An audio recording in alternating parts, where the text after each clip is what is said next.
Halo Sobat Noba, melanjutkan cerita dari episode sebelumnya ya. Jika dilihat dari waktunya, ini memang sedikit lebih lama. Namun jika dipikir baik-baik, dibandingkan dengan kultivasi biasa, nasib baik apa yang kamu dapatkan dari 79 hari untuk dapat menerobos keabadian Kaisar langkah 9? Kamu harus tahu bahwa budidaya seperti ini merupakan jalan dewa, ucap Yuyan terus merayu Xiaoyan. Bahkan pipinya memerah saat dia terus menjelaskan tentang kultivasi ganda. Keagresifan Yuyan membuat Xiaoyan semakin takut. Mau tak mau itu mengingatkannya pada kejadian yang terjadi di Pasir Kuning sebelumnya. Seorang wanita telanjang mengejarnya.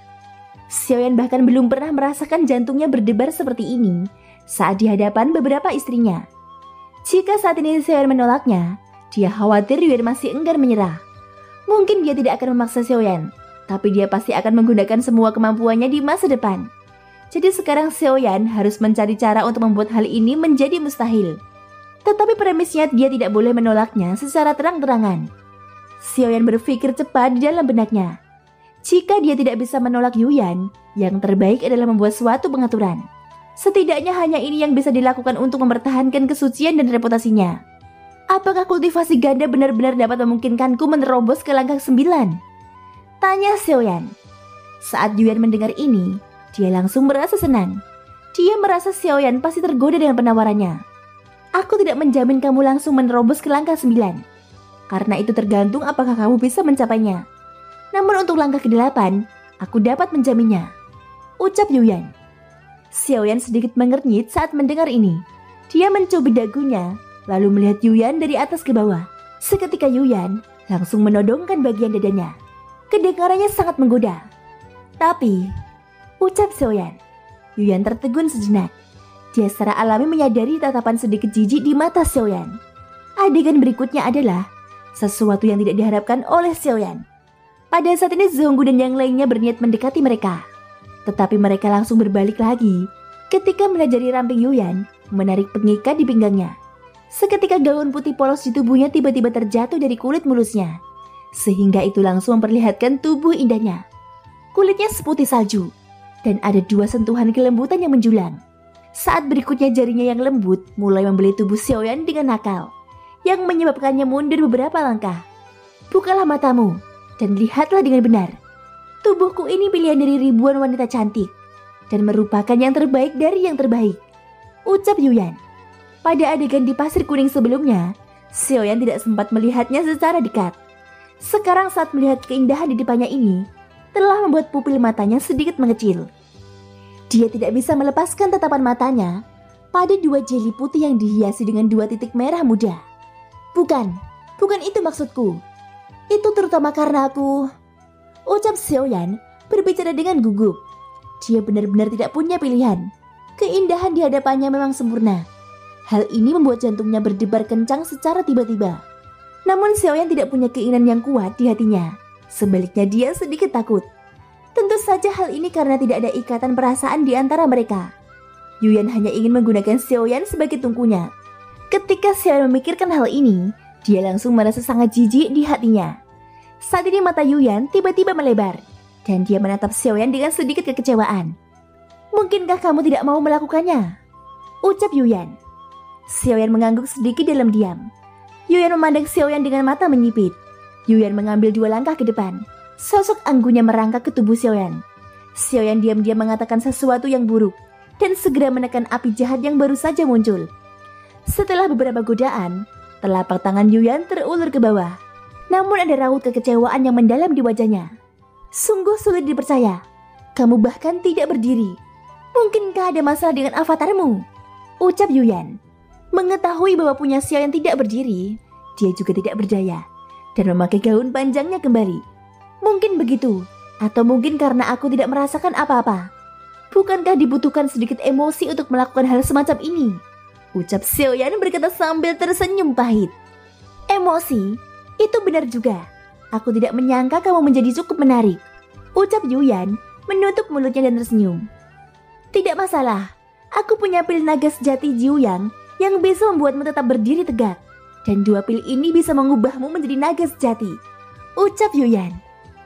Bentar, ini Mimin jadi gagal fokus ya. Kenapa jadi ada pil penguat di sini ya? Padahal kalau di zaman sekarang itu adanya kopi Gatot Kaca. Setelah berbicara, dia membalikkan telapak tangannya dan 2 botol giok muncul di telapak tangannya. Sementara keduanya masih ini dan itu, mereka tiba-tiba dikejutkan oleh sesuatu di langit. Ruang langit tiba-tiba bergetar dan cahaya biru menyelimuti langit. Dalam cahaya biru itu ada bayangan hitam yang terkondensasi darinya. Seketika mata Yuyan dan Xiaoyan langsung tertarik. Bayangan hitam itu perlahan keluar mengenakan jubah hitam lebar yang menutupi tubuhnya sepenuhnya. "Kamu adalah orang yang membunuh pengikutku." Sosok itu tiba-tiba berteriak dari balik jubah hitamnya. Ekspresi Yuyan langsung berubah serius. Itu karena sosok ini muncul tanpa sepengetahuannya. "Sungguh orang yang tanpa diundang. Siapa kamu?" ucap Xiaoyan sambil mengerutkan keningnya. Dia awalnya sedikit bingung, namun ketika melihat sosok yang tiba-tiba muncul dengan kata-kata seperti itu, Xiaoyan segera bereaksi dengan cepat dan sedikit terkejut. Mungkinkah dia sedang membicarakan Ning Yao? Tepat saat Xiaoyan sedang berpikir demikian, jubah hitam lebar itu sedikit bergetar, dan dia melihat titik cahaya yang tak terhitung jumlahnya datang dari sekelilingnya. Seketika sisa jiwa mengembun di depannya, dan itu terlihat seperti Ning Yao. Sosok ini, dia sebenarnya pemimpin di balik istana surga manusia. Melihat ini, Xiaoyan langsung menghirup udara dingin. Jantung biru adalah kartu truf Raja Roh dari istana surga manusia. Jadi ada kemungkinan sosok berjubah hitam yang muncul di depan Xiaoyan adalah makhluk yang berada di balik kekuatan jantung biru yang diberikan kepada Raja Roh. "Kamu sangat berani membunuh 2 pengikutku." Suara di balik jubah hitam itu sangat tajam dan bahkan terdengar sangat kasar. "Mengapa aku tidak bisa membunuh mereka?" ucap Xiaoyan. Meskipun Xiaoyan merasa ngeri, namun sosoknya yang berdiri tegap tidak menunjukkan rasa takut sama sekali. "Kamu memiliki nada yang sombong. Kamu hanyalah seekor semut. Beraninya kamu membuat kesalahan di depan dewa ini," ucap sosok berjubah hitam itu. Saat berikutnya sosok berjubah hitam itu perlahan mengangkat kepalanya. Ketika Xiaoyan melihat wajah itu dengan jelas, pupil matanya langsung menyusut. Apa yang muncul di balik jubah hitam bukanlah wajah manusia, melainkan pusaran biru seperti topeng. Tampaknya ada bintang di dalamnya, dan bintang-bintang ini bergerak perlahan saat dia mengangkat kepalanya. Segera krisis hidup dan mati yang sangat kuat menyelimuti Xiaoyan. Meskipun saat ini Yuyan ada di sampingnya, namun Xiaoyan bahkan tidak bisa merasakan rasa aman sedikit pun. Identitas asli Yuyan adalah si nomor 4. Jika tubuh aslinya di sini, mungkin Xiaoyan masih memiliki harapan untuk menghadapi sosok berjubah hitam di langit. Namun hanya Yuyan sepertinya bukan tandingan dari sosok itu. Pada saat ini sosok berjubah hitam itu melayang di udara seperti hantu. Dia tidak memiliki tubuh nyata, dan tidak diketahui bentuk fisiknya yang sebenarnya. Tapi yang jelas dia bukan orang yang bisa dihadapi Xiaoyan saat ini. "Kamu adalah kebangkitan dewa dari alam dewa kekacauan, kan? Apakah kamu benar-benar berani mengambil tindakan?" ucap Xiaoyan. Pada saat ini, Xiaoyan tiba-tiba berkata. Begitu pernyataan ini keluar, sosok berjubah hitam itu benar-benar terdiam. "Menarik. Kamu sebenarnya tahu itu. Tapi jadi bagaimana jika kamu mengetahuinya? Aku tidak akan dihukum karena membunuhmu," ucap sosok berjubah hitam itu. "Hahaha. Coba tebak. Mengapa aku tahu bahwa kamu adalah orang kebangkitan dewa?" ucap Xiaoyan sambil tertawa liar. Seolah-olah dia adalah orang yang paling berkuasa di sini. Tentang gelar kebangkitan dewa, Xiaoyan masih mengetahuinya dari mulut raja dari alam dewa kekacauan. Jubah hitam ragu-ragu sejenak. Hanya ada satu jawaban atas kata-kata Xiaoyan. Xiaoyan juga orang kebangkitan dewa. Mungkin tidak ada salahnya membunuh keabadian dewa. Tetapi jika kamu membunuh praktisi kebangkitan dewa, apakah kamu benar-benar berani? Ucap Xiaoyan. "Susang, kamu masih merepotkan bahkan setelah bereinkarnasi. Tetapi karena kamu hanyalah reinkarnasi, seharusnya tidak apa-apa membunuhmu," ucap sosok berjubah hitam itu. Segera sosok berjubah hitam itu tiba-tiba memanggil nama Susang. Ia jelas mengenali Xiaoyan. "Membunuhku hanya denganmu," ucap Xiaoyan berkata dengan dingin. Pada titik ini, tidak penting lagi apa kekuatannya.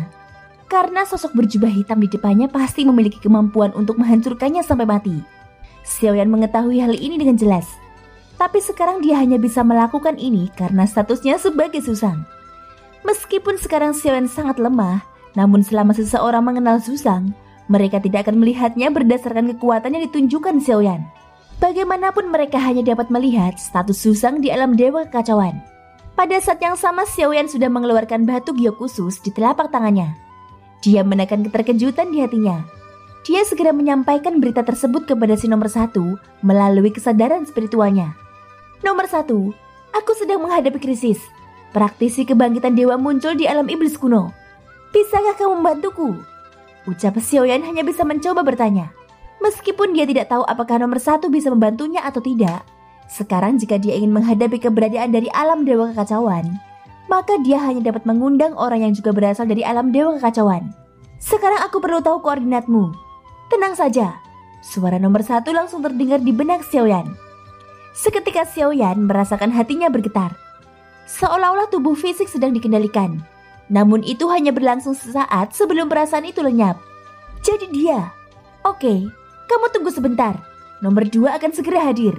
Ucap si nomor 1 kembali terdengar di benak Xiaoyan. Xiaoyan terkejut. Sebelum dia sempat menjawabnya, tiba-tiba seberkas cahaya muncul di sampingnya dan tidak diketahui dari mana asal datangnya. Hal itu sama persis seperti sosok berjubah hitam di depannya yang tiba-tiba muncul dan membuat ruang terdistorsi. Segera sesosok tubuh terkondensasi di samping Xiaoyan. Itu adalah seorang pria berjubah hitam dengan mahkota emas kecil di kepalanya. Tampilannya tampak sederhana dan elegan. Namun matanya yang seperti tatapan harimau langsung jatuh ke sosok berjubah hitam di langit. Ini sebenarnya kamu. Kamu sudah berani muncul dengan mudah. Pria di samping Xiaoyan berteriak marah. Pada saat yang sama dia mengangkat tangannya ke arah sosok berjubah hitam dan membuat gerakan menampar. Terlihat bahwa ruang di sekitarnya mulai terdistorsi dan tenggelam ke arah sosok berjubah hitam itu. Di sisi lain sosok berjubah hitam itu juga melakukan perannya, membiarkan lautan bintang tersebar dari wajahnya. Xiaoyan bahkan tidak bisa memahami pertarungan antara keduanya. Dia hanya merasa dirinya seolah-olah akan terkoyak. Huachan, apa hubungannya masalah ini denganmu? Teriak sosok berjubah hitam itu. Aku bisa melakukan apapun yang aku mau. Jika tidak ada sebab dan akibat, ciptakan sebab dan akibat. Apa gunanya memakai topeng? Berani mengganggu dunia ini. Cepat atau lambat, kami akan menemukanmu. Ucap sosok di samping Xiaoyan yang ternyata bernama Huachan. Terserah kamu. Jangan berpikir bahwa dengan memanggilmu, dia tidak terkalahkan. Aku ingin tahu bagaimana caramu menghentikan pusaran ini. Hahaha. Jangan khawatir. Pusaran air ini akan membawamu ke alam dewa 9 surga dan menghancurkan semua. Suara tajam terdengar dari sosok berjubah hitam.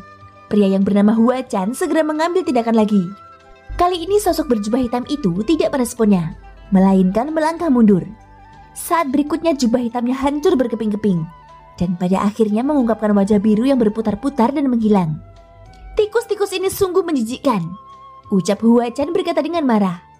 Namun dia tidak mengejarnya. Sepertinya dia tahu bahwa dia tidak bisa mengejar ketinggalan meskipun dia menginginkannya. Terima kasih atas bantuannya. Xiaoyan menangkupkan tinjunya dan mengangkat tangannya. Mata Huachan akhirnya tertuju pada Xiaoyan.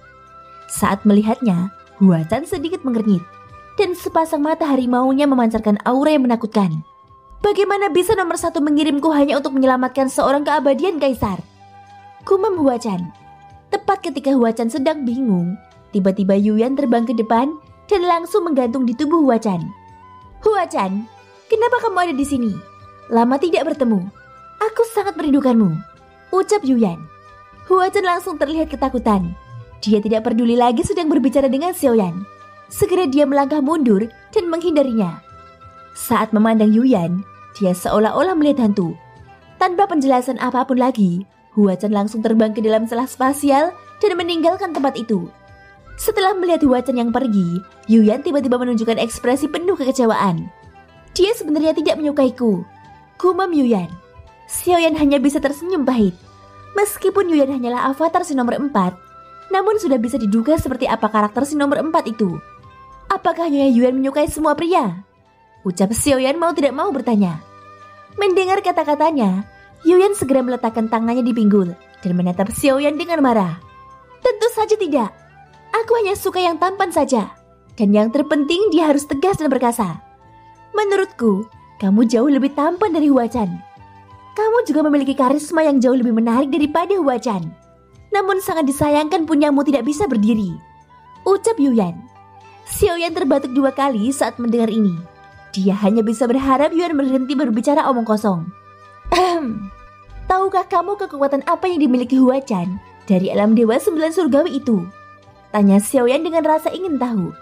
Yuyan tiba-tiba menatap Xiaoyan dengan mata aneh setelah mendengar pertanyaannya. Sebenarnya kamu ini Susang atau Shizun? Sejauh yang aku tahu, Hua Chan dan Sisun memiliki hubungan yang sangat baik. Dan aku juga mendengar bahwa keduanya memiliki kebiasaan belok, ucap Yuyan. Begitu Yuyan mengatakan ini, Xiaoyan tersedak air liurnya sendiri. Dia terbatuk lama sebelum berhenti. Lalu kekuatan apa dia sekarang? Xiaoyan mengubah topik pembicaraan. Dia benar-benar tidak menyangka kalau Sisun punya hobi seperti itu. Dia tidak tahu apakah itu hanya sekedar desas-desus yang terlalu dibesar-besarkan. Lagi pula Hua Chan tidak terlihat seperti tipe pria yang menyukai pria. Aku tidak yakin tentang itu. Aku hanya tahu dia adalah orang terkuat di alam Dewa 9 Surga, ucap Yuyan.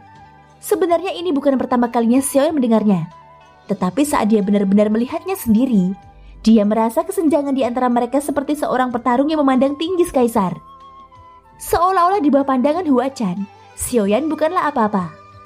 Meski tidak semenindas seperti yang diberikan Raja Alam Dewa Kekacauan padanya, namun ketika Hua Chan menatapnya, Xiaoyan merasa dirinya akan hancur. Sebelumnya aku menduga bahwa si nomor 2 sangat kuat. Hanya saja aku tidak menyangka bahwa dia lebih kuat dari yang dibayangkan. Dia adalah makhluk tertinggi di alam Dewa 9 Surga. Dan dia juga seorang dewa yang bertahan dari zaman Susang. Gumam Xiaoyan menghirup udara dingin. Untuk sementara permasalahan ini telah terselesaikan, dan sosok berjubah hitam seharusnya tidak berani mencarinya lagi dalam waktu singkat. Bagi Xiaoyan, tindakan Hua Chan adalah jimat penyelamat nyawa di sini. Meskipun tidak ada jaminan, tetapi sosok berjubah hitam itu seharusnya tidak berani berjudi lagi. Itu karena resikonya adalah ditangkap oleh Hua Chan. 9. Kali ini kamu berhutang budi lagi padaku, ucap si nomor 1 muncul di benak Xiaoyan dari batu giok khusus. Terima kasih. Ada sesuatu yang ingin kutanyakan padamu.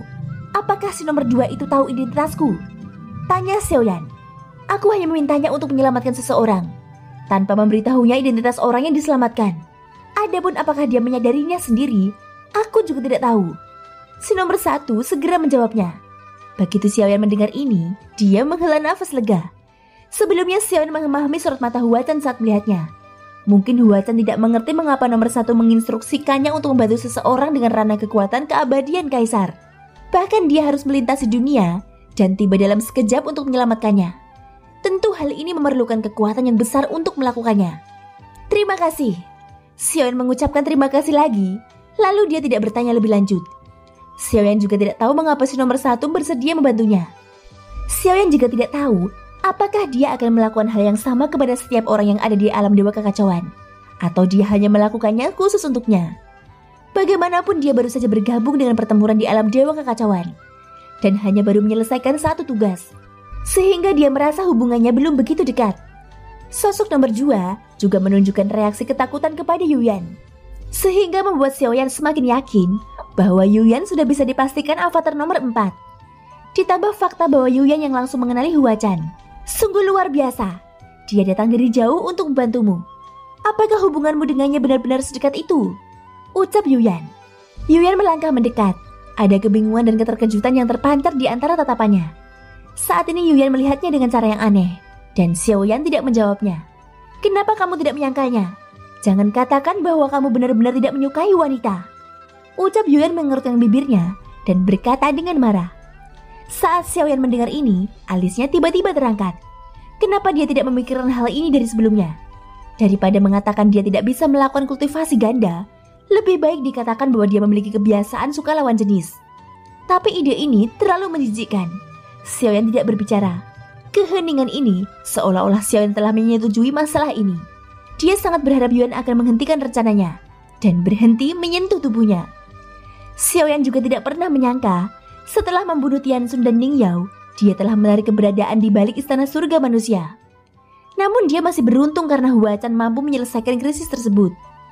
Semua tindakan Hua Chan saat mengalahkan sosok berjubah hitam itu telah dilihat oleh Xiaoyan, dan dia sama sekali tidak bisa menilai tingkat kekuatannya. Bahkan jika aku memiliki tubuh fisik yang kuat dari alam leluhur, tetapi aku masih merasa sangat lemah di depannya. Sebenarnya kekuatan macam apa yang bisa mencapai level luar biasa seperti itu? Dia bahkan mampu mengalahkan sosok di balik istana surga manusia dalam sekejap. Gumam Xiaoyan. Saat Xiaoyan melihat Hua Chan, itu membuatnya menyadari bahwa perjalanannya masih panjang. Bagaimana menurutmu? Jika Hua Chan dibandingkan dengan Susang, apakah dia lebih kuat atau Susang yang lebih kuat? Tanya Xiaoyan. Dia memandang Yuyan dengan ekspresi ingin tahu. Dari segi waktu, Hua Chan sedikit lebih tua. Namun dari segi kekerasan, Susang jauh lebih baik dari Huachan. Dan ucap Yuyan, "Tunggu. Aku bertanya tentang kekuatan." Ucap Xiaoyan buru-buru menyela Yuyan yang tampak berpikir tentang kultivasi ganda. Seketika ada ekspresi tak berdaya di wajahnya. "Kekuatan? Aku tidak tahu tentang itu. Lagi pula aku hanya berkomunikasi dengan mereka dan tidak pernah bertarung." Ucap Yuyan menunjukkan senyuman manis. Dia juga tidak merasa malu dengan kata-katanya. Xiaoyan tidak berencana bertanya lagi pada Yuyan. Bagaimanapun, dia hanya memikirkan tentang kultivasi ganda.